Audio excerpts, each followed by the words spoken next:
Welcome back. Karimnagar జిల్లా ఎండల తీవ్రతకు ఉమ్మడి కరీంనగర్ జిల్లా బగబగలాడుతుంది. జిల్లా వ్యాప్తంగా సాధారణ ఉష్ణోగ్రతల కన్నా దాదాపు 5 డిగ్రీల అధికంగా నమోదవుతున్నాయి. వారం రోజులుగా 45 డిగ్రీలు దాటి ఎండలు మండిపోతున్నాయి.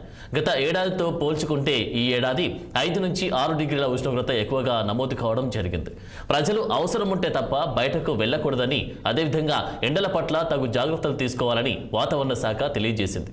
అదేవిధంగా చిన్నపిల్లలు, వృద్ధులు అధికంగా ఎండ తీవ్రతకు వడదెబ్బలు తగిలే అవకాశం ఉందని జాగ్రత్తగా ఉండాలని వైద్యులు తెలిపారు.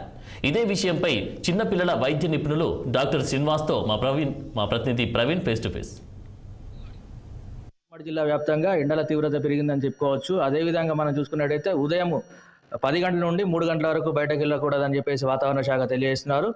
గత సంవత్సరంతో చూసుకున్నట్టయితే ఈ సంవత్సరం 5 నుంచి 6 డిగ్రీల సెల్సియస్ పెరిగిందని, అదేవిధంగా ఎండల తీవ్రత వల్ల ప్రమాదాలు జరిగే అవకాశం ఉందని ఆరోగ్యపరంగా సూచిస్తున్నారు. అదేవిధంగా మనం ఇక్కడ చిన్నపిల్లల వైద్య నిపుణులు మనతో పాటు ఉన్నారు. మనం తెలుసుకొని ఎండల తీవ్రత అధికమైన ఈ కాలంలో అంటే సడన్గా వాతావరణంలో మార్పులు వచ్చినప్పుడు ముఖ్యంగా ఈ వడదెబ్బ లాంటి చిన్నపిల్లలు అంటే 12-15 సంవత్సరాల లోపల పిల్లలు, అదేవిధంగా 55-60 సంవత్సరాలు దాటిన వృద్ధులకు మాత్రమే ఇది ఎక్కువ ఎఫెక్ట్ ఉండే అవకాశం ఉంది.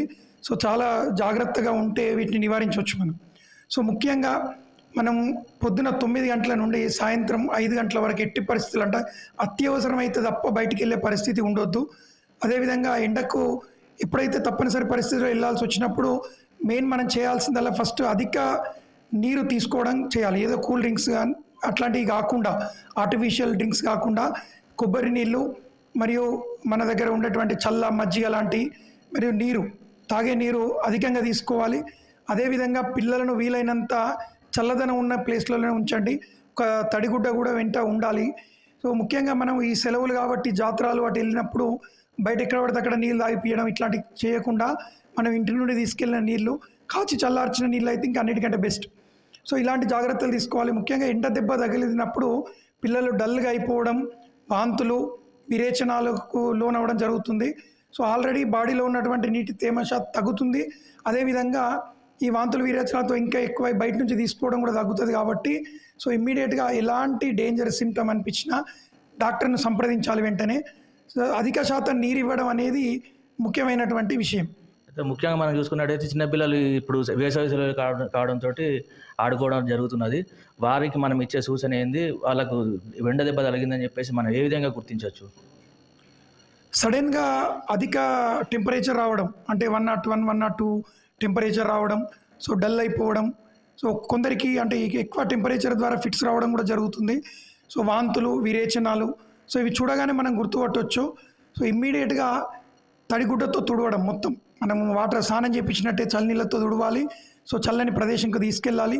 బట్టలు కూడా దొడ్డు దుస్తువులు ఏమైనా ఉంటే తొలగించాలని ఇమ్మీడియట్గా కొన్ని వాటర్ తాగిపించే ప్రయత్నం చేయాలి. ఒకవేళ వాంతులు ఎక్కువైనట్టుంటే వెంటనే హాస్పిటల్, ఎందుకంటే ఇప్పుడు ప్రభుత్వం మంచి నిర్ణయం తీసుకొని ప్రతి హాస్పిటల్కు నోటీస్ ఇవ్వడం జరిగింది. ఎట్టి పరిస్థితుల్లో ఒక వింగ్, ఒక బెడ్ ఏర్పాటు చేయాలి. ఎండ దెబ్బ తగిలిన వాళ్ళకు, ఎండ ద్వారా ఏమన్నా సిమ్టమ్స్ అనిపించిన వాళ్ళకి ఇమ్మీడియట్గా ట్రీట్మెంట్ ఇచ్చే విధంగా అన్ని హాస్పిటల్లో, ప్రతి హాస్పిటల్లో కూడా ఏర్పాటు చేసే విధంగా ప్రభుత్వం సూచనలు చేయడం జరిగింది. సో మీరు ఎక్కడ దగ్గరున్న హాస్పిటల్ నియర్ బై వెళ్ళగానే వాళ్ళు ట్రీట్మెంట్ స్టార్ట్ చేయడం, ప్రభుత్వానికి నోటీస్ చేయడం అనేది జరుగుతుంది. సో తొందరగా